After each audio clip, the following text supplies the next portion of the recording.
Welcome to the program, everybody. From the edge of America, I'm Larry Elder, sitting in for Rick Amato, who's taking some well-deserved time off for the Thanksgiving holiday. And the Ferguson fallout continues. Officer Darren Wilson is under fire for not expressing sufficient remorse for the shooting and killing of Michael Brown. Now, I said early on, assuming some of the reports that we're hearing about this case are true, there was reasonable doubt from the very beginning. I mean, slam dunk reasonable doubt. We're talking about unreliable witnesses, physical evidence that doesn't match up with the Michael Brown version of this tragic incident.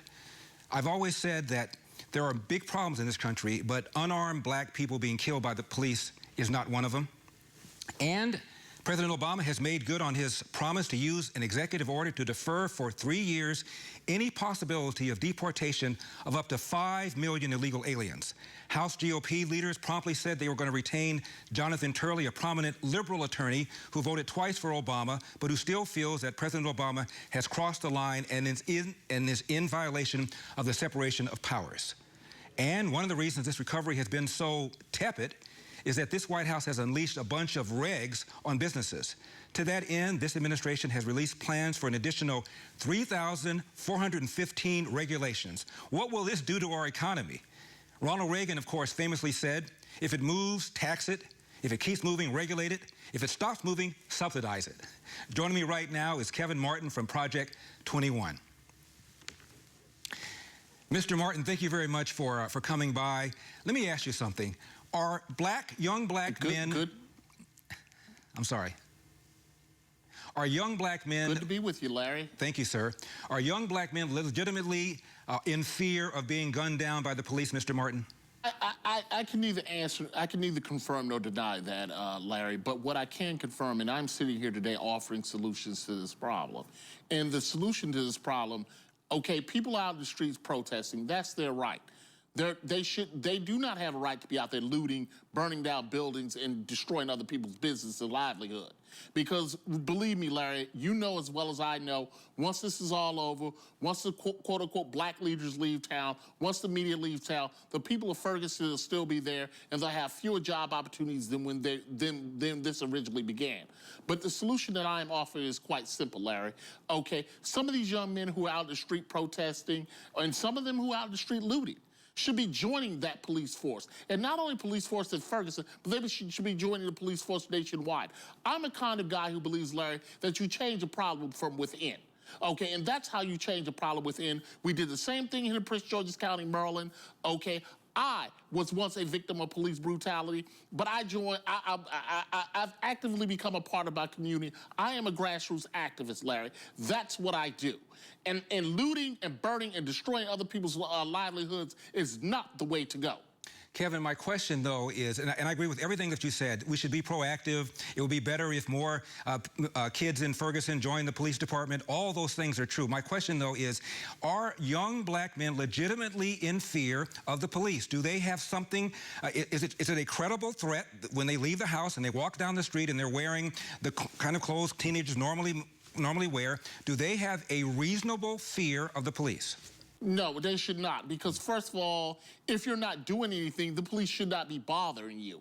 Okay, but like I said before, Larry, in our community, and even in the police, it's a us versus them mentality. This culture of not snitching, this culture of doing this culture of doing that.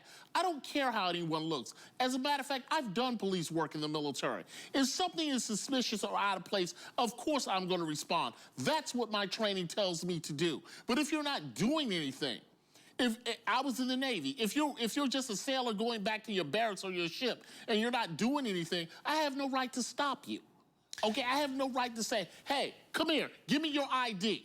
Okay, no, I don't have that right unless you're doing something suspicious. Okay, I told you, Larry, sitting right here, I have been a victim of police brutality myself. According to the police officer, they had an APB out for a car that looked like mine and an individual, a vague individual. I spent 6 hours in jail. I was summarily shoved into the back of a police car. At that point, Larry, after it was all over with, you know what I did? I became active in my community. I said, wait a minute. When these civilian review boards came up in Prince George's County, Maryland, I went and I testified. Okay, I've encouraged my friends to join the police.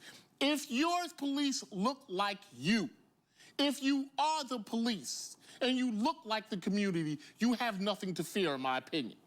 Well, that's one of the problems, though, isn't it, Mr. Martin? Many people in Ferguson are saying that the police force does not look like the city, and as a result, people don't trust the police force. Is there a legitimate concern when you're in a town, and the town is, for example, predominantly black, but the force is predominantly white, that there's a problem? I think you have some, Larry, let's be honest. You have some cultural problems there, okay? Because not everyone grows up the same way, okay? We had that same problem right here in Prince George's County, Maryland, more than 30 years ago. We encourage our young men, and I tried out for the police force myself before going in the military, to engage and enjoy the police force. Get the civilian review boards. Okay, I'm a big proponent of community policing, Larry. I believe that if you're a police officer and you're in that community, you should live in that community, because I have relatives who are police officers. My uncle can tell you everybody who lived in his beat when he used to walk the beat in 72, here in Washington, D.C. It was Miss Jones up the street. It was Miss Johnson over here.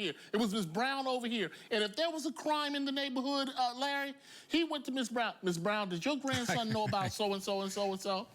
Yeah, when we have that type of community policing, the problem that we have in a lot of our communities, Larry, and it's not only in the black community, it's in all communities. Our police are drive-by. They are reactive, not proactive, but reactive. And I commend those police unions and those police officials who feel like me, who say we need a proactive police force and not a reactive one. Okay, and now what you're seeing in the streets of Ferguson and all over the country are people reacting to a situation. If we are proactive, we got out of the business of community policing in the 1970s and 80s. Let's get back to that. Kevin, I live in... I'm here to offer solutions, Larry. Kevin, I live in L.A., and the new mayor came in, and he said he wanted a fire department that looked like the city. And I think that's problematic, because it implies that you're going to get X number of whites, X number of blacks, X number of women applying to the department, and X number are going to be competent, and after that, voila, we're going to have a department that looks like the city. It seems to me, once you put in people's heads that the police department has to look like the city, if it doesn't, ergo, the department is illegitimate. Martin Luther King said that he wants people to be evaluated by content of character, not color of the skin. Doesn't that apply to the police force as well? Yes, Larry. Larry, like I've always said, I don't care what your skin color is. I don't care what your gender is. As long as you're competent, as long as you can do the job, from politician to firefighter to police officer to military member, hey, sign up. Sign up. I'm all for that. If you're competent, sign up. When I call 911, I don't care whether a male, female, Asian, black, Hispanic answers. I want him or her to be competent and get there damn quickly.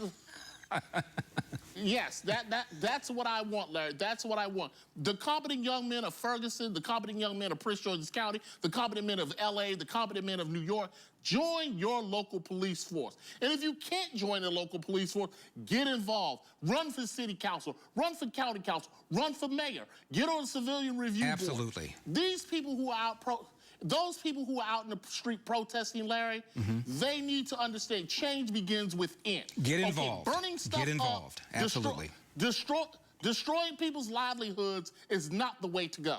Mr. Martin, thank you very much for having joined me. We're all going red.